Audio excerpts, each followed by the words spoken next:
Cumprimentar todos com a paz do Senhor. Amém? Motivo de alegria estarmos mais uma vez aqui, né, irmãos? Nesta oportunidade que o Senhor tem nos permitido. Quero abrir com os irmãos a segunda carta, irmãos, de Pedro, lá no finalzinho da Bíblia, pouquinho antes de João, né? Vem em Apocalipse e vai voltando aí. Vai passar por Judas, vai passar por terceira, segunda e primeira João, vai chegar na segunda carta de Pedro. Segunda carta de Pedro, capítulo 3.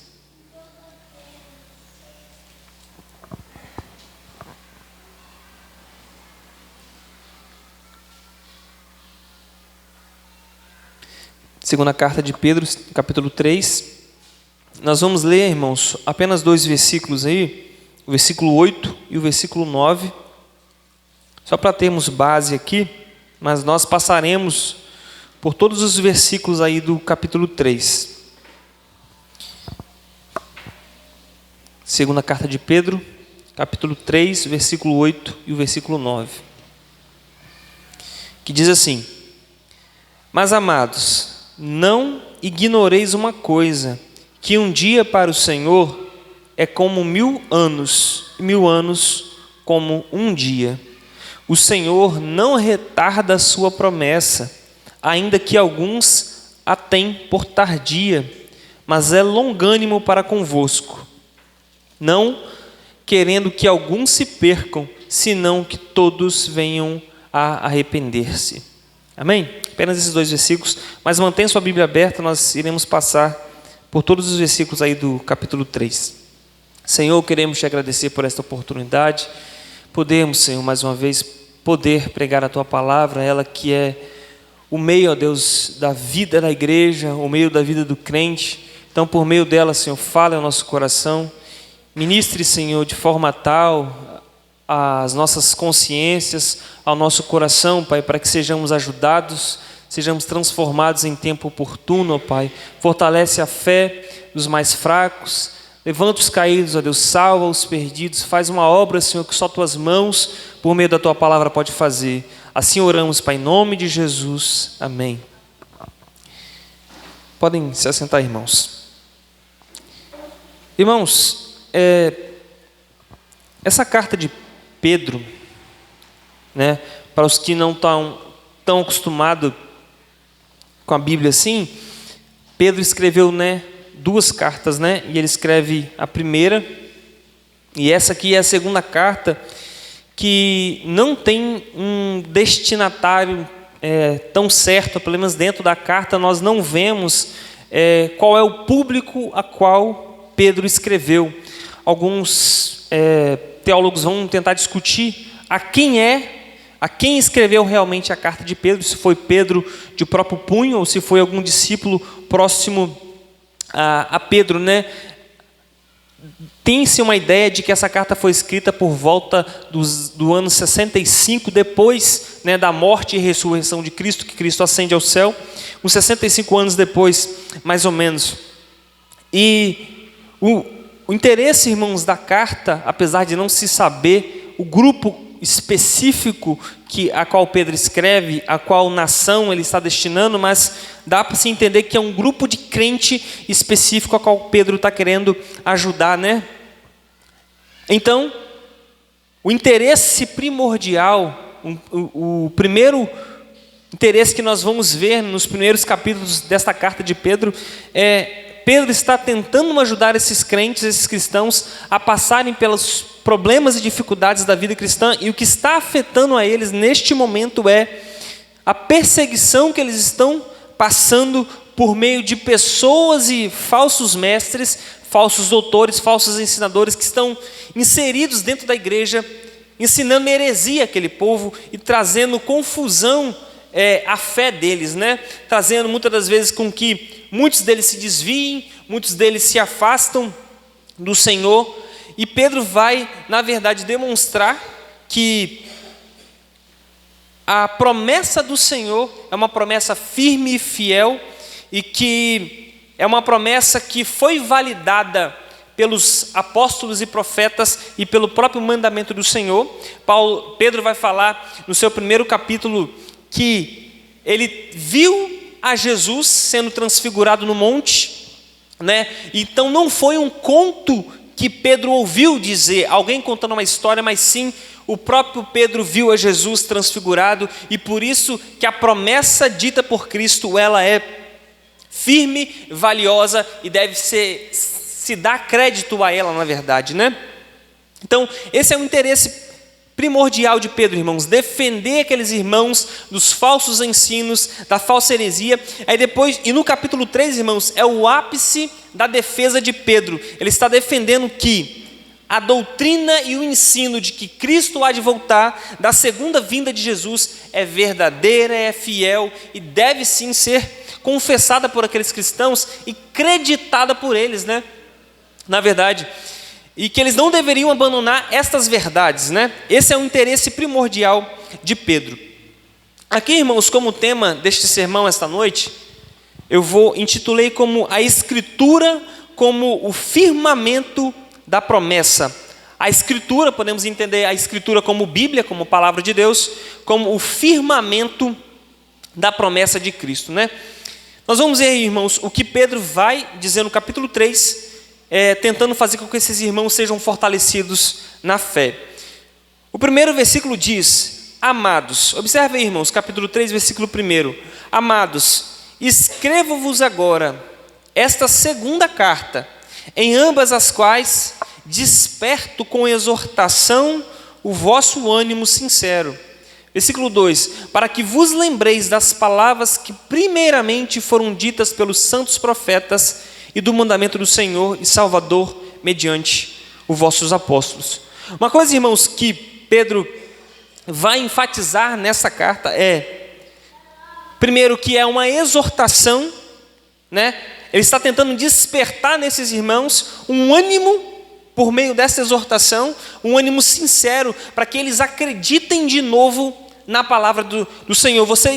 Ele está observando que esses irmãos estão desanimados, chegaram notícia a Pedro de que esses irmãos estão passando por problemas e dificuldades, e ele quer incentivá-los, ele quer despertar com essa exortação, com este ensino, o ânimo sincero desses irmãos de novo, a vontade, né, desses irmãos outra vez. E qual é o meio que Pedro vai fazer isso? O meio, irmãos, está no versículo 2, que ele diz: para que vocês se lembrem da palavra que primeiramente foi dita a vocês pelos santos profetas e do mandamento do Senhor e Salvador mediante os vossos apóstolos. Uma coisa, irmãos, que Pedro faz aqui para exortar esses irmãos a estarem animados de novo. O primeiro ponto é relembrar o mandamento do Senhor. Primeira coisa que Pedro faz é recordar, irmãos, a Escritura. Pedro vai dizer: vocês devem lembrar primeiramente das palavras que foram escritas por quem? Primeiramente, pelos profetas. Ele fala isso. Primeiro foi dito a vocês pelos profetas. Segundo, pelo mandamento do Senhor. O próprio Cristo ensinou. E um mandamento não só ensinado pelo Senhor, mas mediante os vossos apóstolos. Uma coisa, irmãos, que Pedro está colocando aqui, a base é que a Escritura é onde vocês devem estar baseado. O foco central da vida de vocês é que vocês devem olhar para a palavra de Deus e observar que nela tem os fundamentos reais, os fundamentos que devem ser seguidos, observados, a fim de que vocês possam estar animados outra vez. Então, irmãos, primeiro, os profetas profetizaram a palavra do Senhor. O que nós temos no Antigo Testamento vocês já devem ter escutado sobre o profeta Jeremias, sobre os profetas Elias e Eliseu, sobre o profeta Isaías. E a base, irmãos, do Novo Testamento está no Antigo Testamento. Nós vamos observar que por diversas vezes, irmãos, o próprio Cristo usou o Antigo Testamento, que nada mais é do que os profetas falando, nada mais é do que os profetas inspirados por Deus, falando a palavra de Deus. Está muito alto, irmãos, o som? Não. Os profetas foram inspirados pelo Senhor e falaram a palavra de Deus. É isso que nós encontramos no Antigo Testamento.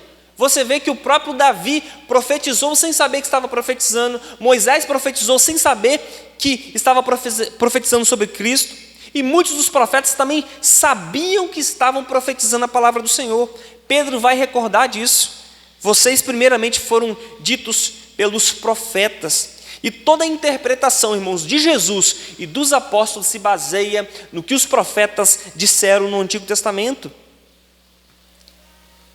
A segunda coisa, irmãos, é o mandamento do Senhor. Por diversas vezes, irmãos, Jesus vai dar a interpretação clara do que o Antigo Testamento diz. Hoje você entende o Novo Testamento porque Cristo deu a interpretação do que significava o Antigo Testamento. Não só nas palavras de Jesus, mas os acontecimentos que aconteceram com Jesus, irmãos, é o cumprimento da profecia do Antigo Testamento. Por exemplo, João Batista olha para Jesus e diz: ele é o Cordeiro que tira o pecado do mundo. Jesus, a sua ação, o seu modo de ser, a sua morte e a sua ressurreição é um cumprimento do Antigo Testamento, é um cumprimento de uma profecia de que aqueles cordeiros que eram sacrificados no Antigo Testamento simbolizava o próprio Cristo que haveria de morrer, o cordeiro que uma vez por todas iria morrer. Então, não só os mandamentos do Senhor pela palavra, mas os atos, as atitudes, o modo de Jesus eram um cumprimento da palavra. Certa ocasião, Jesus está sentado na sinagoga com os judeus, ele lê um texto de Isaías e diz que o Espírito Santo ungiu para pregar aos pobres e evangelizar, na verdade, os necessitados. Jesus fecha o livro e diz uma coisa: hoje se cumpriu esta profecia. Porque Jesus está falando dele mesmo.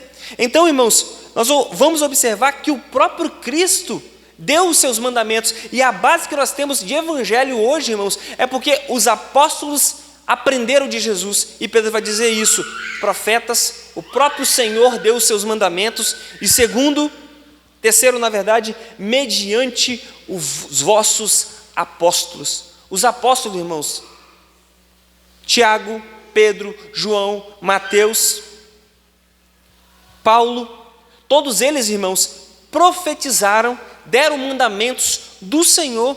Então Pedro está dizendo para esses irmãos: lembre-se, vos lembreis das palavras que primeiramente foram ditas por quem? Pelos profetas, pelo próprio Senhor e pelos apóstolos.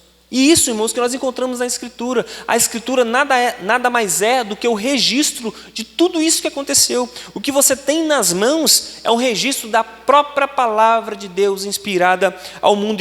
E Pedro vai dizer: lembrem-se das palavras que foram ditas a vocês, para vocês permanecerem firmes, né? O que Pedro está fazendo, irmãos? Está dando ênfase à confiabilidade da palavra de Deus. Olha a base que Pedro está usando, irmãos. Pedro está usando a base que você tem nas mãos hoje.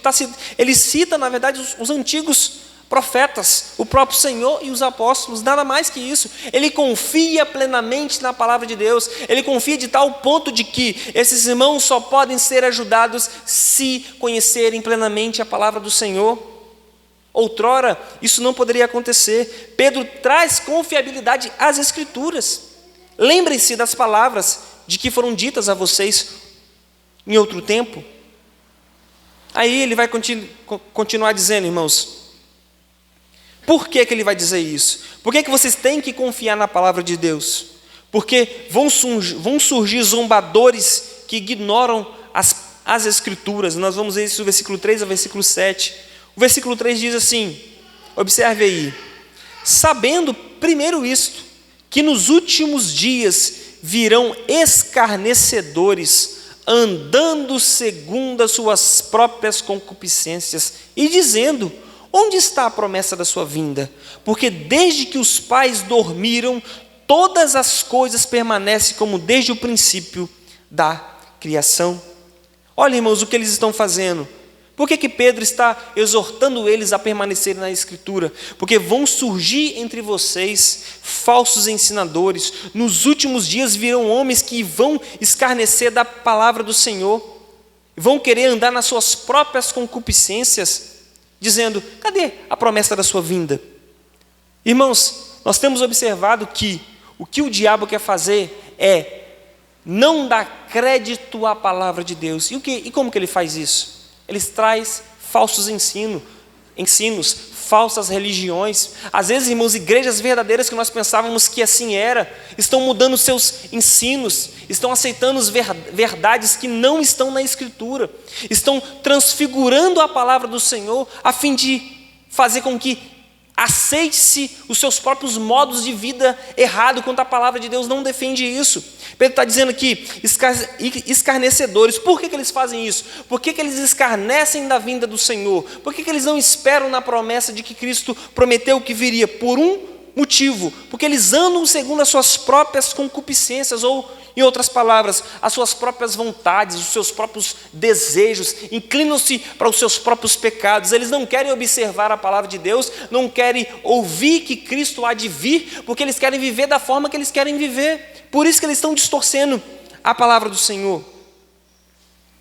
Onde está a promessa da sua vinda? Até hoje se escute: Cristo vai voltar, Cristo vai voltar, Cristo vai voltar, Cristo vai voltar. E cadê a sua vinda? Que ela não aparece. Ela não apareceu até hoje. Você acha que ela vai aparecer ainda? Assim, irmãos, é o tempo que nós estamos vivendo. As pessoas estão dizendo: a minha avó dizia que Jesus ia voltar. Os meus pais diziam que Jesus ia voltar e até hoje não voltou.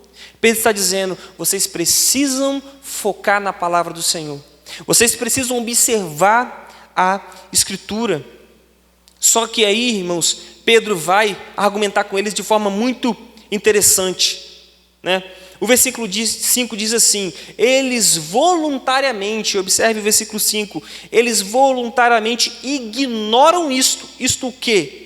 Que pela palavra de Deus, já desde a antiguidade, existiram os céus e a terra, que foi tirada da água e do meio da água subsiste, pelas quais coisas pereceu o mundo de então, coberto com as águas do dilúvio.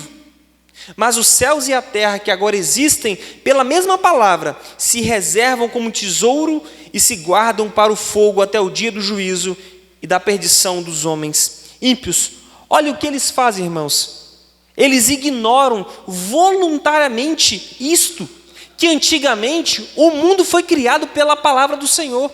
O autor aos Hebreus diz assim, que os mundos foram criados pela palavra do seu poder. Conhecemos pela palavra de Deus, irmãos, que todo o cosmos, cada planeta, cada célula do nosso corpo foi criado pelo próprio Deus. A ciência até hoje tenta dar uma lógica para a criação do mundo, mas eles nunca chegam realmente a uma conclusão lógica, porque não faz sentido racionalmente pensando. Sabe qual é o argumento deles? Físicas inexplicáveis. É o início da criação, não é explicação.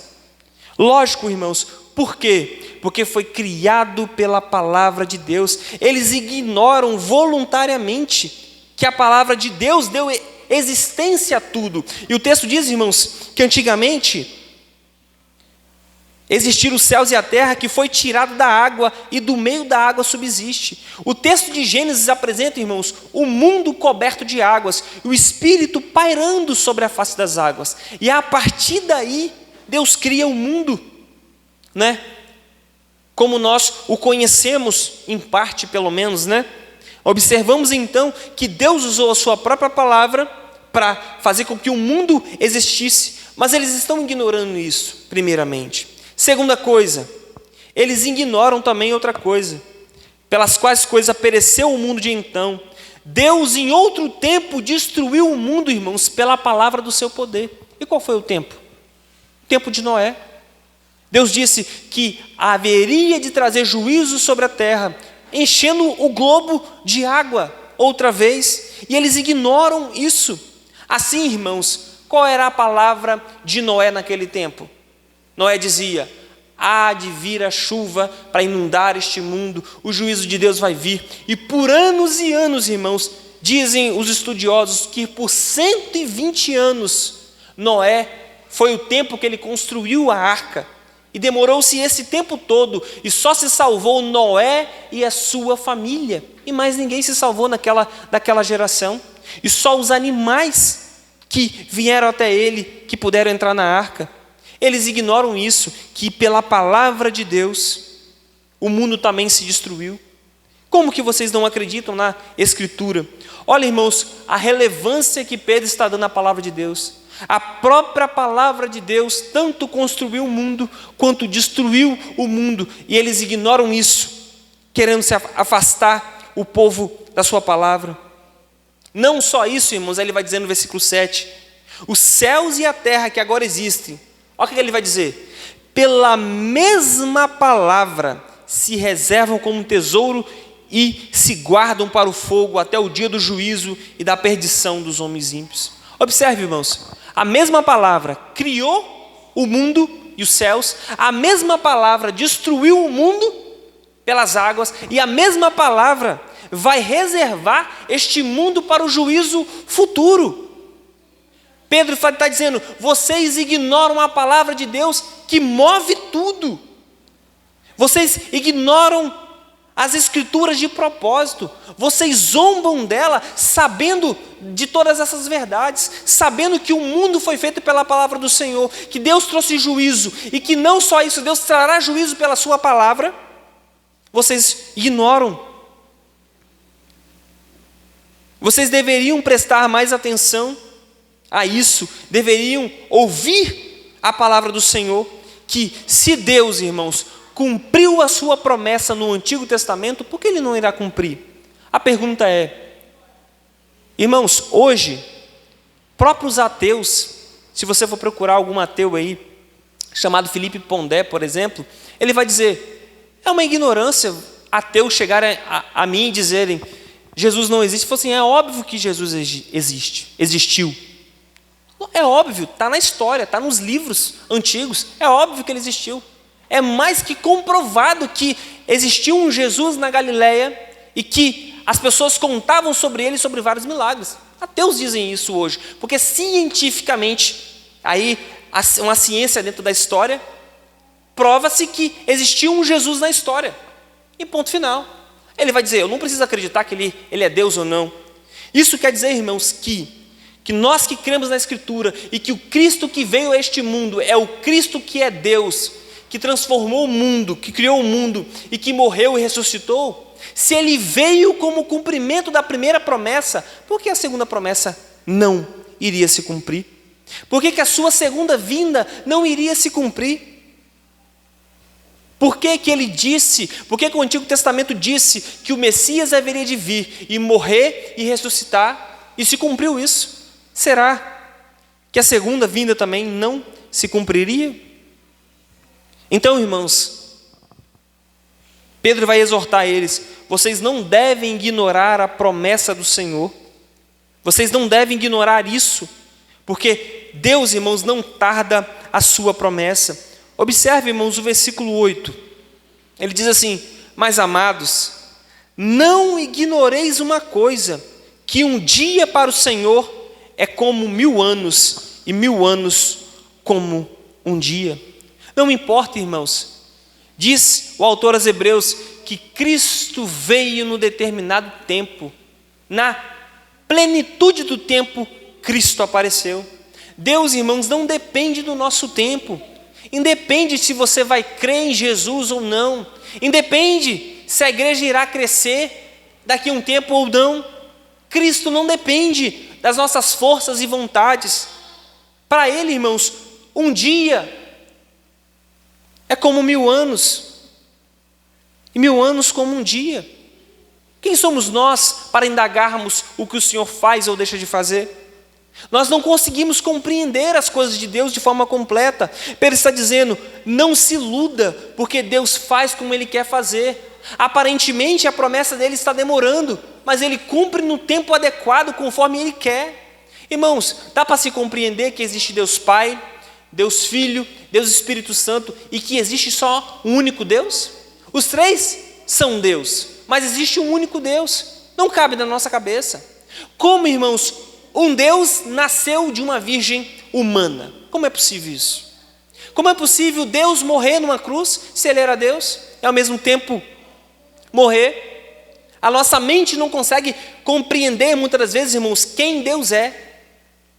Mas, uma coisa que nós devemos entender, irmãos, Deus não está preocupado simplesmente com o grau de compreensão que nós vamos ter de forma completa dele, porque nós nunca chegaremos a essa plenitude de conhecimento e entendimento de quem Deus é. Deus quer que nós creiamos nele, porque não tem como ele se limitar a tal ponto, irmãos, de se anular a si mesmo. Mas Pedro está dizendo, para ele, um dia é como 1000 anos, a promessa dele ainda está de pé. Às vezes para você parece tardia, se passou 2000 anos e a sua vinda não aconteceu ainda, mas ela há de se cumprir, porque é a palavra de Deus. E Deus, irmãos, não se limita aos tempos humanos, Deus não se limita à nossa pequenez. Nós somos criaturas, nós não compreendemos de forma completa quem Deus é. Nós não podemos entender os planos e os propósitos de Deus, é isso que Pedro está dizendo. Não desanimem, fiquem firmes na fé, permaneçam na Escritura, escutem-a, observem-a, porque para o Senhor é diferente as coisas, o tempo dele corre de forma diferente. Ele vai dizer, o Senhor não retarda a sua promessa, ainda que alguns a tenham por tardia, mas é longânimo para convosco, não querendo que alguns se percam, senão que todos venham a arrepender-se. Deus, irmãos, não está no nosso limite de tempo, mas Ele quer que o homem se arrependa. A promessa está no tempo certo e adequado. Cristo veio a primeira vez na plenitude do tempo. O que é isso? No tempo perfeito, no tempo adequado. E Deus sabe disso.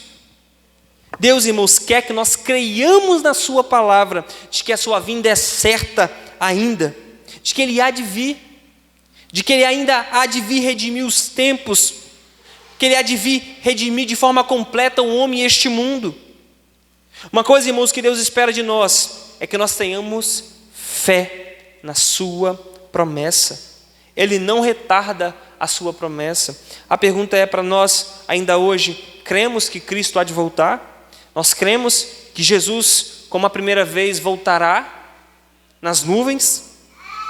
Uma coisa que nós devemos observar, o autor dos Hebreus diz, ora, sem fé é impossível agradar-lhe, porque é necessário que aquele que se aproxima de Deus, creia que Ele existe e que é galardoador dos que o buscam.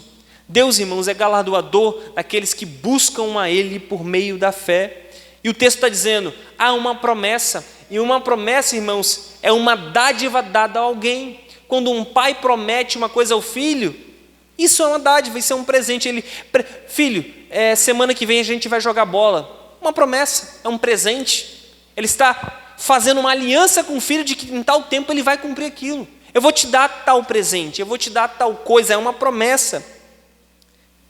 Deus fez essa promessa, o Senhor não retarda a sua promessa de que há de vir buscar o seu povo, que a sua segunda vinda é certa, que você deva crer nele, mas ele é só galardoador, como diz Hebreus, daqueles que o buscam, daqueles que mantêm a fé firme nele. Esses irmãos estavam passando por problemas e dificuldades, e as pessoas estavam mentindo sobre a vinda de Cristo. E a pergunta, irmãos, continua para nós ainda hoje, por toda essa mentira que nós temos visto neste mundo, por toda a inverdade que nós temos visto da palavra de Deus, por toda a distorção que o diabo tem tentado trazer quanto à Escritura, a pergunta é, nós cremos ainda que Cristo há de vir buscar a sua igreja? Não só isso, nós cremos que a palavra de Deus é a Bíblia, nós cremos que a Bíblia é ainda a verdade? Se nós não cremos, irmãos, um grande problema nisso, porque não tem como ter a promessa, se não temos fé, como teremos a promessa? Se nós não cremos que Ele há de dar, nós não receberemos. Pedro, irmãos, dá uma ênfase tão grande às Escrituras, à palavra de Deus, que ele está citando, na verdade, no versículo 8, em Salmos 90, versículo 4, que diz assim, porque 1000 anos são os teus olhos como o dia de ontem que passou, e como a vigília da noite. Essa é a importância que Pedro está dando a palavra do Senhor. Esses irmãos estão sendo, irmãos, sendo levados como chacota, estão batendo nesses irmãos. Vocês estão vivendo de forma equivocada, vocês são muito retrógrados, vocês vivem se limitando, não querem viver de forma errada, respeitam as autoridades, respeitam suas famílias. Por que vocês vivem de forma tão correta e perfeita assim? Mas a palavra nos ordena a viver desta maneira. A Bíblia nos ordena a viver de forma digna do Evangelho. Então, irmãos, a promessa do Senhor, ela vem para consolar os crentes em Cristo Jesus, né? E o versículo 10 vai dizer: mas o dia do Senhor virá como um ladrão de noite, no qual os céus passarão com grande estrondo, e os elementos ardendo se desfarão, e a terra e as obras que nelas há se queimarão. Havendo, pois, de perecer todas essas coisas, que pessoas... Deixa eu voltar aqui, irmãos. Versículo 10. O dia do Senhor como um ladrão, mas o dia do Senhor virá como um ladrão de noite.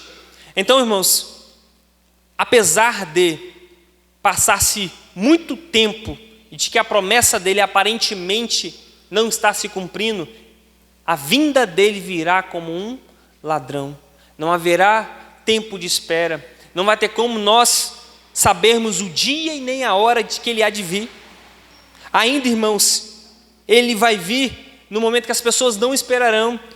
Noé estava com a arca toda pronta, estava tudo pronto, estava tudo adequado, talvez os animais já estavam entrando na arca, e ainda assim as pessoas não estavam crendo na sua palavra. Ainda Noé estava dizendo que haveria de vir o juízo, só que as pessoas não criam nele. De repente, como um ladrão, a chuva desceu. Como um ladrão, as profundezas das águas abriram-se à terra e encheu o mundo, e aqueles homens foram destruídos. O versículo 10 vai dizer, irmãos, sobre um juízo que há de vir, né? E Cristo virá numa hora que nós não esperamos. Se você soubesse a que hora iria vir o ladrão à sua casa, o que você faria? Colocaria mais trancas? Colocaria um vigia à sua porta? Talvez sairia de casa, não ficaria em casa aquele dia, aquela semana, na expectativa de que viria aquele ladrão. Mas quando você não sabe, o que você faz? Não faz nada, você não tem expectativa, você não sabe, não tem como você projetar algo para o futuro sem saber. Assim será a vinda de Cristo, assim será a vinda dele. Então, irmãos, como que nós deveremos viver então, se isso há de acontecer? Pedro vai exortar eles então, de que modo vocês devem viver se isso vai acontecer, se o mundo se desfará, se Cristo vai voltar como um ladrão. De que modo vocês devem viver? Versículo 11, havendo pois de perecer todas essas coisas, que pessoas vos convém ser em santo trato e piedade? Como vocês devem viver? Ele vai dizer, aguardando e apressando-vos para a vinda do dia de Deus, em que os céus em fogo se desfarão e os elementos ardendo se fundirão.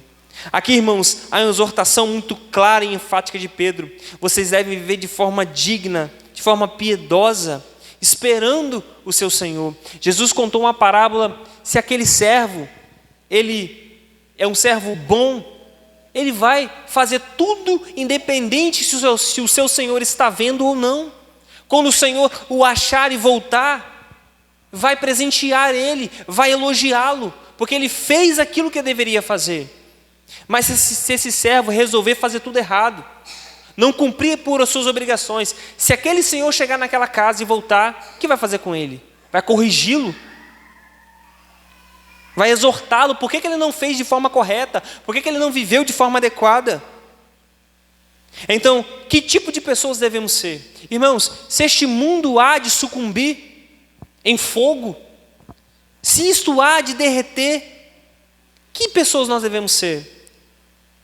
Se, irmãos, a nossa casa vai se destruir em algum momento, se a nossa própria saúde há de se destruir em algum momento, que tipo de pessoas devemos ser? Devemos então viver de forma digna de Deus, de forma digna do Senhor, de forma digna do Evangelho. Eu não estou dizendo, irmãos, nem a Bíblia quer dizer isso, que você deve ser uma pessoa displicente, que você não deve trabalhar de forma firme, que você não deve estudar, que você não deve correr atrás de dar uma boa qualidade para a sua família, para o seu lar. Mas quais são as nossas prioridades? O que domina o nosso coração, o que domina a nossa mente, o que nos leva a viver a vida, o que nos faz acordar segunda-feira de manhã? Será que deveria ser a expectativa da vinda do Senhor? De viver de forma piedosa, cristã? Então, irmãos, há ainda uma esperança, apesar de todo esse juízo acontecendo. O versículo 13 vai dizer: mas nós, segundo a sua promessa, aguardamos novos céus e nova terra em que habita a justiça. Irmãos, uma coisa que nós devemos esperar é que Deus há de cumprir a sua promessa.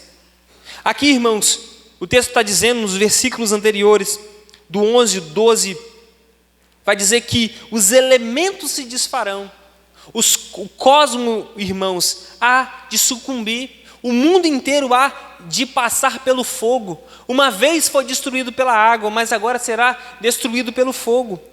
Deus então, irmãos, fará novos céus e nova terra. E o que será isso? Isso, irmãos, é uma profecia de Isaías 65, versículo 17, de que a criança iria poder colocar a mão na toca da cobra. Os animais carnívoros e herbívoros iriam viver juntos. O leão iria comer palha. Não haveria morte. Não haveria dor. Será novos céus e nova terra.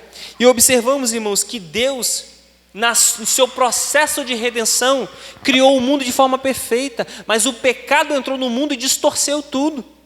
Nós vemos, irmãos, em Romanos 8, que a própria criação geme com dores de parto, esperando a redenção dos filhos de Deus. Isso prova, irmãos, que o pecado distorceu o mundo, que o mundo está em decomposição, que tudo está se autodestruindo. Olha, irmãos, o que acontece. É como se o mundo chorasse, com terremotos acontecendo. Ela está agitada. Pensa numa criança que está com algum problema, com alguma dor. Ela fica agitada, fica inquieta. Assim está o mundo, com terremotos acontecendo. Eles falam que a lei da termodinâmica diz que o mundo vai se desconfigurando, se autodestruindo com o tempo. Nada se constrói ou se melhora, ele só se decompõe. Isso prova, irmãos, que o pecado atingiu todas as áreas. Só que Deus há, irmãos, de trazer de todos esses elementos destruídos pelo pecado novos céus e nova terra. Ele há de trazer tempos bons e tranquilos, haverá de transformar, irmãos, todas as coisas. Não é, irmãos, uma esperança fraca e fútil, mas Deus há de restaurar todas as coisas. Cristo há de reinar neste mundo, irmãos, de forma plena e perfeita. Então, irmãos, Deus primeiro criou o mundo de forma perfeita e bela. Depois o mundo se autodestruiu pelo pecado, se manchou pelo pecado, e no porvir, Deus há de restaurar este mundo outra vez.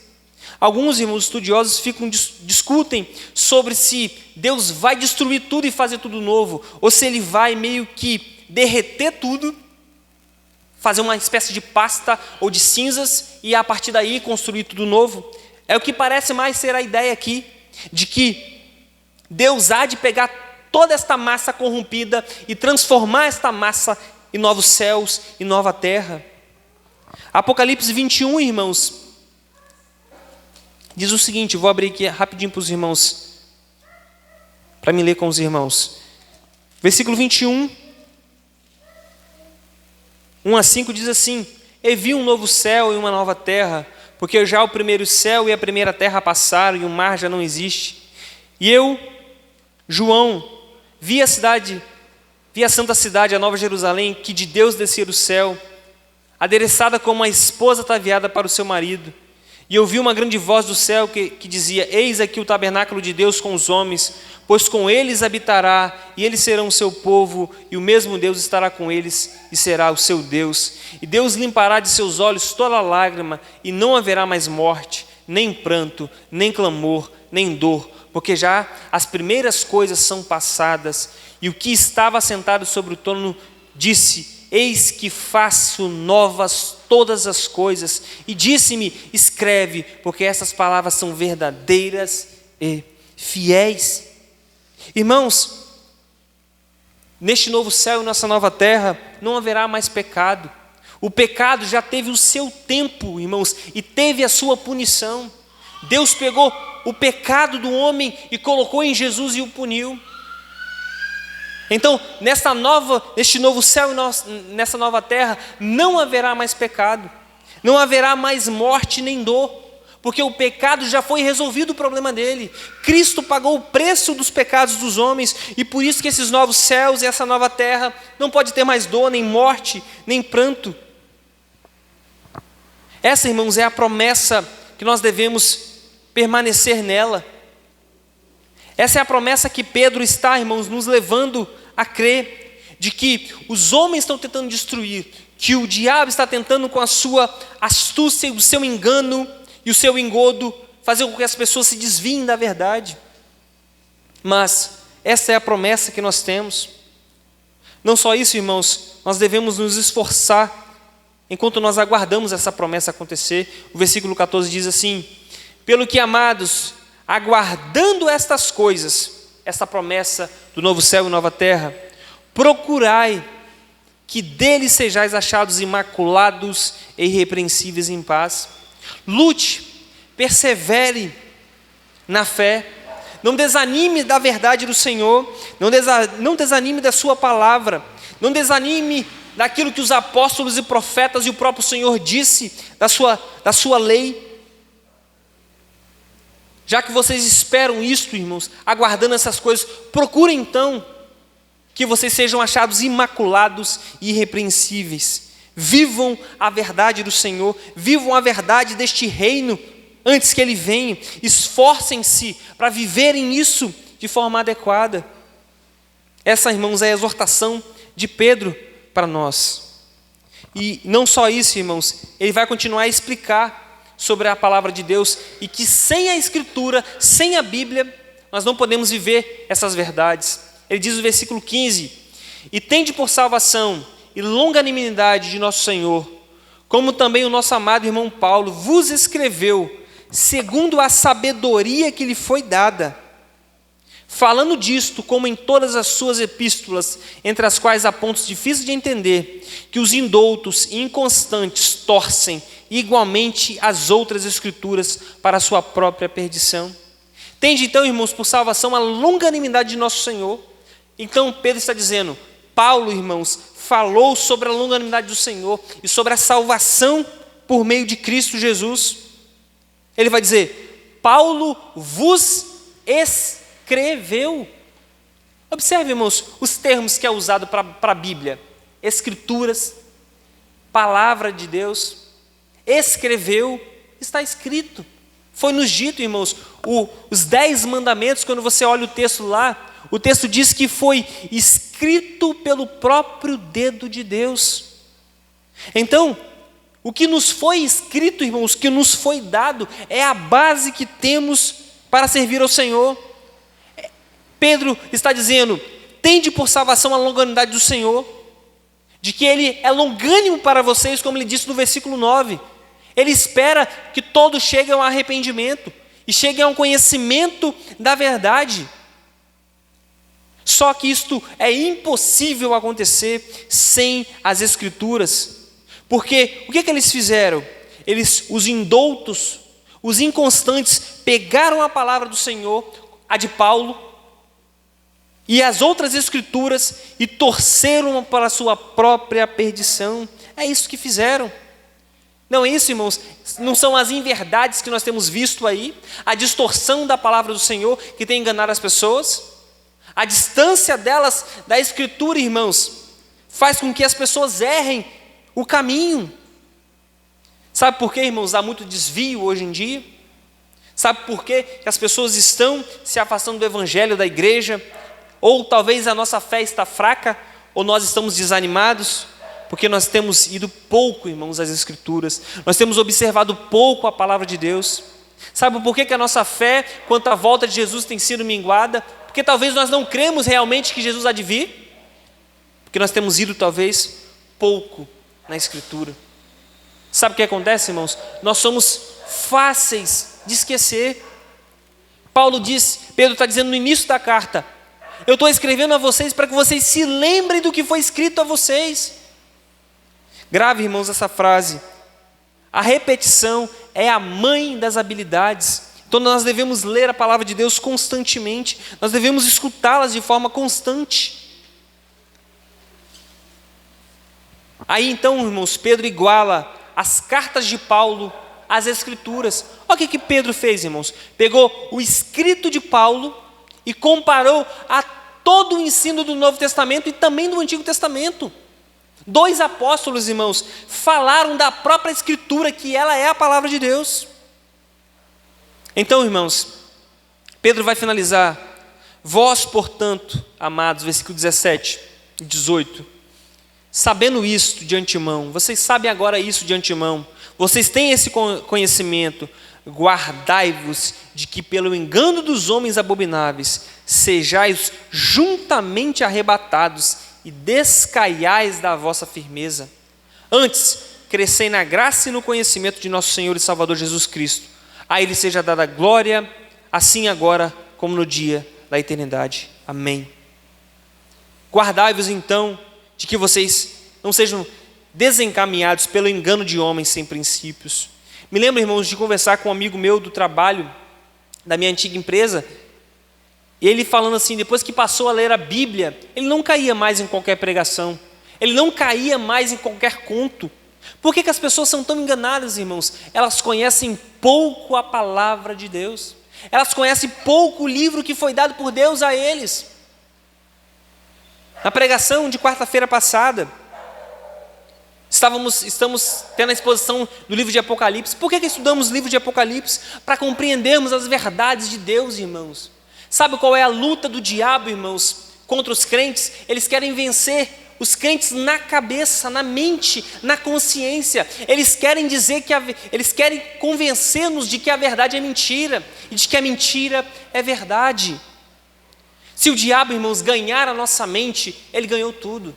Se ele ganhar a nossa consciência, ele ganhou já o jogo. Ele não precisa, irmãos, de tirar as pessoas da igreja. Ele não precisa simplesmente de criar do outro lado da igreja um centro de umbanda ou algo do tipo. Mas só precisa distorcer no coração das pessoas a palavra de Deus. A exortação, então, irmãos, de Pedro é: vocês devem crescer na graça e no conhecimento. Crescer, irmãos, na graça e no conhecimento do Senhor depende, então, diretamente do entendimento que temos das Escrituras e da fé que depositamos nela. Como que você crê na Escritura? Por que você crê? Porque você compreende, porque você entende. Então, se você não crê na palavra de Deus, talvez seja pelo fato de você sequer conhecê-la. Então nós devemos crescer na graça do Senhor e no seu conhecimento. Pense, irmãos, numa criança. A criança é fácil ser enganada. Se você der um pirulito, ela vai aceitar e talvez vai andar com um desconhecido na rua. Se você falar algumas palavras para ela de elogio ou de brincadeiras, ela será enganada. Não é assim que nós entendemos as crianças? Pedro está dizendo: cresçam na graça e no conhecimento de nosso Senhor. As pessoas são enganadas, irmãos, porque permanecem como crianças. Elas permanecem nos primeiros ensinos, muito rudimentares. Aí qualquer coisa que as pessoas falam, elas acham estranho. Elas comem, não acham estranho, se alimentam disso. E talvez a fé delas está minguada e elas nem sequer sabem o porquê. Mas a exortação é: vocês devem crescer na graça e no conhecimento de nosso Senhor e Salvador Jesus Cristo. Pela escritura do apóstolo Paulo, do apóstolo Tiago, do apóstolo João, dos evangelistas Lucas e Mateus, dos profetas do Antigo Testamento, de Gênesis a Apocalipse, o modo de nós crescermos é conhecermos quem Deus é plenamente, irmãos. Se nós não conhecemos quem Deus é e a sua verdade, nós seremos enganados pelos ensinos do diabo, moldando as pessoas, influenciando as igrejas. É por isso, irmãos, que nós vemos igrejas de todo modo, de todo tipo, que as pessoas são igrejas abarrotadas, mas que talvez não tenham profundidade. Crescer no conhecimento e na graça, irmãos, é o único modo, irmãos, o único modo de nós não sermos enganados pelos homens falsos. O único modo de nós ainda permanecermos firmes na fé de que Jesus há de voltar e buscar o seu povo, de que tem um dia determinado por Deus, que todos os elementos deste mundo se desfarão, que Deus fará novos céus e nova terra, a não ser pelo conhecimento dado pela Escritura, pela palavra de Deus. Não há outro modo. Isso é crescer na graça e no conhecimento do Senhor e Salvador Jesus Cristo, as suas promessas, a sua palavra, o seu modo de vida. Isso é crescer no Senhor. Paulo fala em Romanos que nós somos predestinados para sermos conformes à imagem de seu Filho. Nós precisamos ser parecidos com o que Jesus era, irmãos, o modo de viver, o que ele falava. Agora, irmãos, finalizo aqui este sermão. Pedro fala, irmãos, no seu primeiro capítulo, versículo 3, ele diz assim: visto como o seu divino poder nos deu tudo o que diz respeito à vida e à piedade, pelo conhecimento daquele que nos chamou para a sua glória e virtude. Nós devemos entender, irmãos, que Deus nos deu tudo que diz respeito à vida e à piedade. Nós devemos nos apegar a isso, devemos abraçar isso, e a nossa fé será fortalecida. Essa, irmãos, é uma grande promessa de que Pedro defendeu naquela época, irmãos, de que as pessoas diziam que Cristo não haveria de voltar. Ele precisou defender isso, e não tem sido diferente no nosso tempo. Que possamos então, irmãos, permanecer na palavra de Deus, tanto lendo ela quanto ouvindo bons sermões da Escritura, a fim de permanecermos firmes no Senhor. Vamos orar e agradecer a Deus pela sua palavra. Te agradecemos, Senhor, por tudo esta noite. Te louvamos por podermos estar aqui mais uma vez, Senhor, pregando ela. Que a tua palavra possa, Senhor, trabalhar no nosso coração, na nossa consciência. Ajuda-nos a meditar nela, a conhecer ela. Guia o nosso coração, ajuda-nos a conhecer mais quem é Jesus, ó Deus, através da Escritura. Ajuda-nos a compreendermos tais verdades, que o nosso coração seja moldado, seja blindado, Senhor, pela tua palavra. Guia a nossa mente, a nossa consciência. Faz, ó Deus, com que o teu povo seja abençoado continuamente pela tua palavra. Assim, Senhor, nós te pedimos essa noite, em nome de Jesus. Amém.